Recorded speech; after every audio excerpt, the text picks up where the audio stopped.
So my name is RhiannonMcNulty, and this is my Capstone 909 project. I looked at recreational trails to be affected by climate change in Olympic National Park in Washington, USA. So first I want to go over the study area of Olympic National Park. So it is located in the western part of Washington along the Olympic Peninsula. It is about a 3-hour drive from Seattle. The park itself is around 1 million acres, with 95% of it designated wilderness. It boasts 10 different ecosystems, including a marine and coastal ecosystem over here, as well as a mountainous and alpine ecosystem, which includes Hurricane Ridge. And Hurricane Ridge is 20 miles wide right here, and it's at an elevation of 5,242 feet. The highest mountain on there is Mount Olympus, and it stands right around 8,000 feet high. And within Olympic National Park, there are a total of 244 named mountains, with a large number of them along Hurricane Ridge and also along Bailey Range. Another ecosystem that is found within Olympic National Park is a temperate rainforest, and it is the Hoh Rainforest, and that will be found in this area right over here.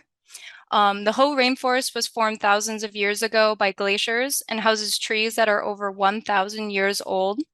The rainforest averages around 140 inches of rain a year and has been named both a World Heritage Site and a Biosphere Reserve by UNESCO.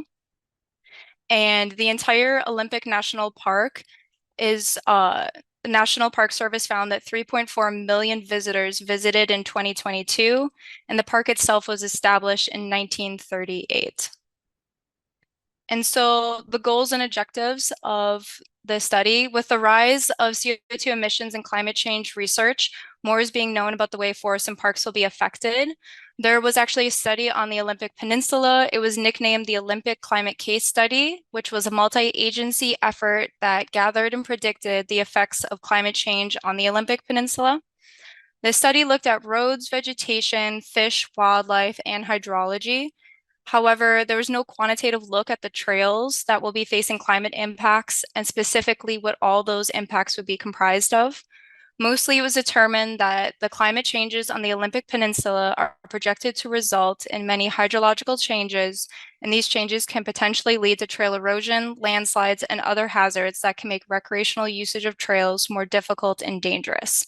Outside of that study, there was not a lot of studies about the change or the effects that climate change will have on these trails. And so what I wanted to do is I wanted to look at how many trails will be affected, where will the trails affected be located within Olympic National Park, what climate change indicators will affect them, and what characteristics do these trails seem to have in common. So just a brief overview, the trails within Olympic National Park. There are 201 trails in total, equaling around 600 miles of trails. 34 of them are found along the coast on the Pacific Ocean, and 167 of them are found inland. The National Park Service in 2020 recorded 2.4 million recreationalists who had visited and recreated within Olympic National Park. In the summer, recreationists were recorded trail running, hiking, backpacking, while in the winter, a lot of the recreationalists were recorded snowshoeing, skinning, which is walking up on skis and then skiing down, and then climbing. And over on Hurricane Ridge, which I had previously talked about, that was seen as one of the most widely recreated areas, both in the winter and in the summer. And while looking at all the trails within the park, you'll see that there is this big area right here that seems to have no trails within that area. And that is because that is where a large majority of the glaciers found in Olympic National Park are located.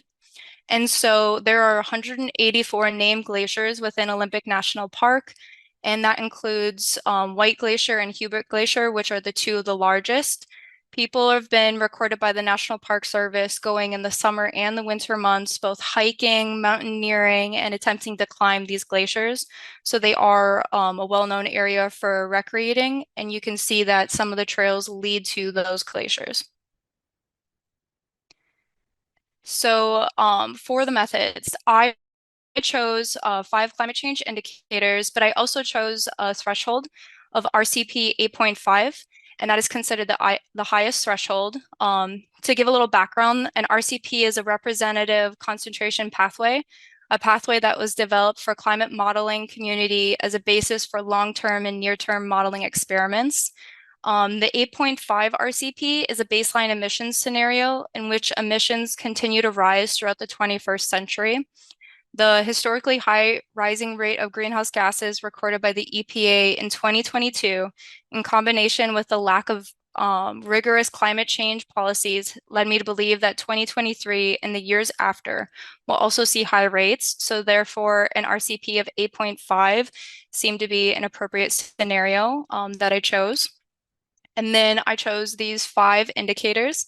And these 5 climate indicators were chosen because, according to the EPA, these are 5 of the 50 climate indicators that had a large number of research studies done on their efforts.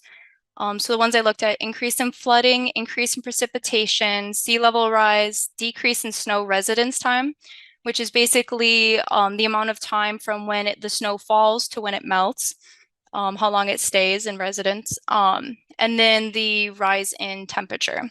So for all of these, I was trying to grab the highest percentage changes. So for first in flooding, the US Forest Service had really good vector data where they had determined the percent change between historical and projected future scenarios. I wanted to grab the highest 1/3% change in stream flow and increase in 25-year floods. Basically, a 25-year flood is just a flood that has a 71% chance of happening and a 4% chance of increasing year after year. So I also created a 300-foot buffer around all these rivers because the trails would not be just right over the river. And this data was polyline data over the river. And so the 300-foot buffer is the average flooding zone around a river. And so for increase in precipitation, the US Forest Service had raster data of historical and predicted, use that to determine future percentage increases, grab the highest 1/3 percentage. Sea level rise, NOAA has a sea level rise viewer where they do 1-foot increments, projected with the highest RCP down to the 2.5 RCP. And I just wanted to look and see I wanted to grab the 1-foot level sea level rise increase, because even just a 1-foot rise increase would affect trails, especially the ones that were along the Pacific Ocean, because they were right at shore level. And then for decrease in snow residence time, the US Forest Service had looked at the absolute and percent change between the average snow residence time. So I grabbed that and looked at the highest 1/3 percentage decrease. For rise in temperature, the National Park Service had already used historical data and predicted to run 30 models to determine future percentage increases. And so I also grabbed their base data of historical and predicted with the 8.5, and I also created predicted data and just looked at their data to see if it lined up and how it compared to them. And then after I grabbed all of these, I did a pairwise intercept to grab the trails that had intersected with the highest percentages, basically these upper thresholds I determined.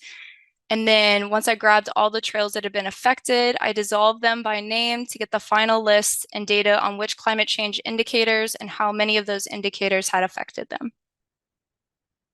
And so for some of the results, so trails affected with increase in temperature, all of the trails within Olympic National Park will be affected by a temperature increase of 3 to 4 degrees Celsius. I had my upper threshold at 1 degree because even 1 degree can have a lot of impact either on the ecosystems and on people being active within that temperature increase. But it was found that the entire peninsula had a 3 to 4 degrees increase. So all of the trails were affected by that. Increase in flooding, less than 1% of the trails, only 8 of the trails were affected by flooding. And the majority of those trails were within these river valleys.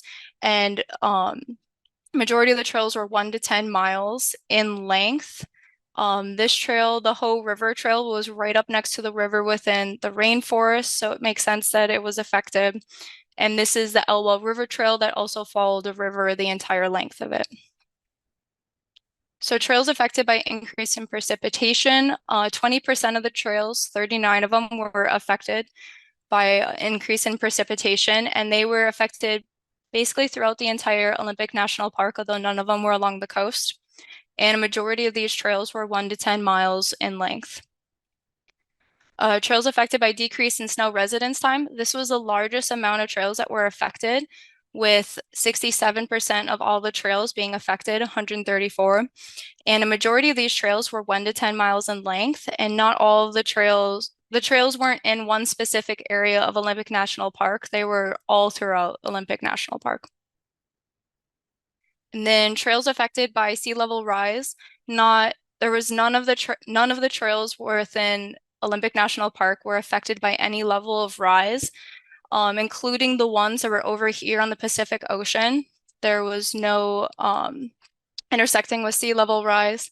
And the ones that were here was still well over a mile away from the lowest level of sea level rise. So some conclusions.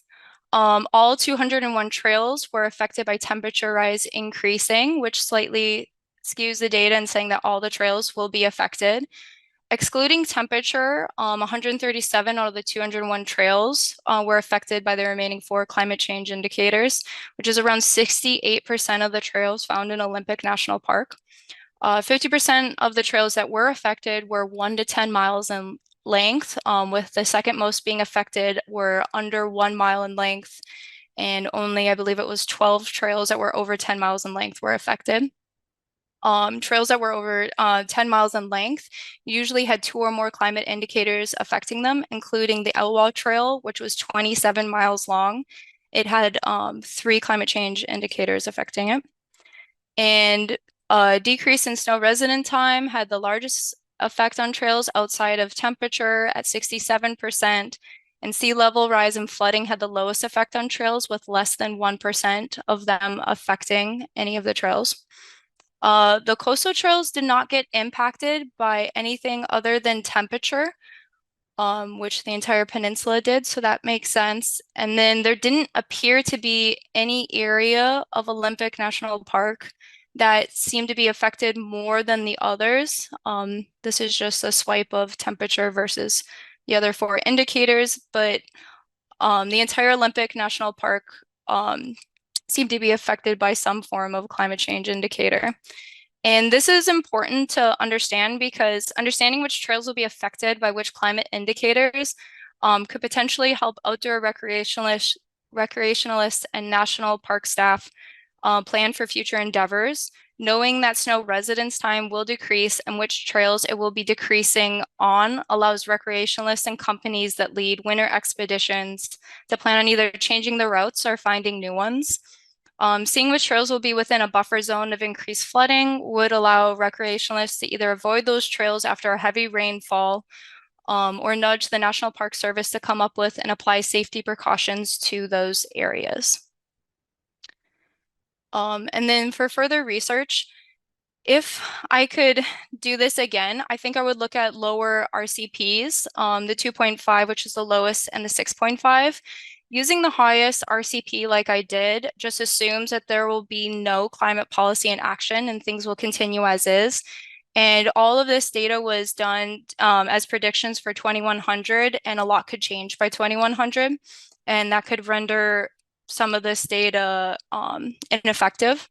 I would also remove trails that were under half a mile long. There was a large number of trails that are under half a mile long, and a lot of those trails are connector trails or trails that lead from the trailhead to the trails that we normally think about when we hear trails. And this can somewhat skew the data because when you look at and see that 68% of the trails in Olympic National Park were affected, you're thinking of the long trails that people are hiking, usually more than a mile in length. And having the ones that are less than 0.5 miles in can kind of skew the perception of how many trails are affected.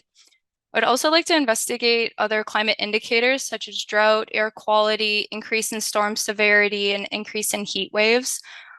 These were just 5 of the most researched ones, according to the EPA, picked out, and they might not tell the full story of how all the trails will be affected or which trails will be and at what severity they'll be affected. And on that note, I'd also like to take a look at elevation and see if that has any role in the trails being impacted. The Two of the trails that were the most impacted were both in the valleys by the river and where a lot of landslides, flooding, etc. happen. And so it'd be interesting to look at the elevation and determine if it has any impact. And that is all. Does anyone have any questions?